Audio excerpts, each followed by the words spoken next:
రక్షణను పొంది రక్షణముగా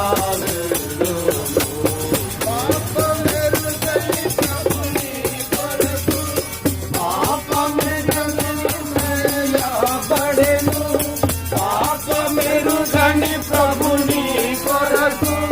పాపములను చేయబడెను శాపగ్రాహి అయే సిలువలో శాపగ్రాహి అయే సిలువలో పరుగు